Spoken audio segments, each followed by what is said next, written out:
Hi అండి, అందరికీ good morning. ఏపీలో ఇంజనీరింగ్ కళాశాలల ప్రవేశాలకు సంబంధించి ఒక బిగ్ అప్డేట్ అయితే రావడం జరిగింది. వాటిని గురించి పూర్తిగా తెలుసుకునే ముందు మన ఛానల్ ఎవరైనా మొదటిసారి చూస్తుంటే సబ్స్క్రైబ్ చేయండి, లైక్ చేయండి, షేర్ చేయండి, కామెంట్ చేయండి. దీనివల్ల విద్య, ఉద్యోగానికి సంబంధించిన ఏ చిన్న అప్డేట్ వచ్చినా వెంటనే మీకు తెలియజేయడం జరుగుతుంటుంది. 9వ తేదీ నుంచి ఇంజనీరింగ్ కళాశాలల ప్రవేశాలకు మూడో జాబితాలో రిజిస్ట్రేషన్ ప్రారంభం.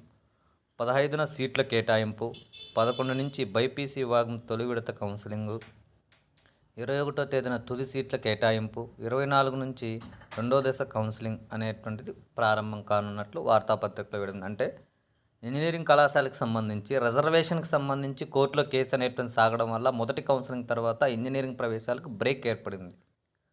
ఆ తీర్పు తుదనంతరం అంటే బయట రాష్ట్రాల్లో చదివినటువంటి విద్యార్థులకు అవకాశం కల్పించకుండా ఏపీ విద్యార్థులకు అవకాశం కల్పిస్తూ మనకు ఏపీ హైకోర్టు తీర్పునివ్వడంతో ఇప్పుడు రెండో దశ పూర్తి అయిపోయింది. మూడో దశకు సంబంధించిన కౌన్సిలింగ్ ఈరోజు 9వ తేదీ నుంచి రిజిస్ట్రేషన్ స్టార్ట్ అయిపోతుంది. 15వ తేదీన సీట్లు కేటాయింపు అంటే ఏ విద్యార్థికి ఏ కళాశాల అనేటువంటి విషయాన్ని స్పష్టత అనేటువంటి వచ్చేస్తుంది.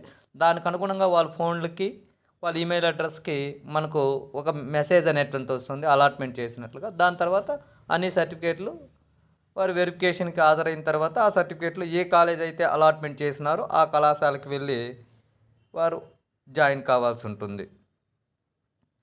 ఇంకా ఇంకొక విషయం గమనించినట్లయితే 11 నుంచి ఈఏపీ సెట్ బైపీసీ స్క్రీమ్ తొలి దశ కౌన్సిలింగ్ అనేటువంటి అంటే బైపీసీకి సంబంధించినటువంటి 11వ తేదీ నుంచి ప్రారంభమవుతుంది. 11 నుంచి 16 వరకు రిజిస్ట్రేషన్లు, 12 నుంచి 17 వరకు ధృవపత్రాల పరిశీలన, 13 నుంచి 18 వరకు వెబ్ ఆప్షన్లు ఎంపిక, 19న ఆప్షన్లు మార్పు, 21వ తేదీ కల్లా సీట్లు కేటాయింపు అనేటువంటి చేస్తారు. 23వ తేదీ కల్లా ఆయా కాలేజీల్లో వాళ్ళు వెళ్ళి జాయిన్ చేసేసి అంటే జాయిన్ అయిపోయి వాళ్ళు కళాశాలకు కూడా మనకు వెళ్ళొచ్చు. ఈ విధంగా ఈరోజు మనం ఇంజనీరింగ్కి సంబంధించినటువంటి సమాచారం తెలుసుకోవడం జరిగింది. Thanks for watching.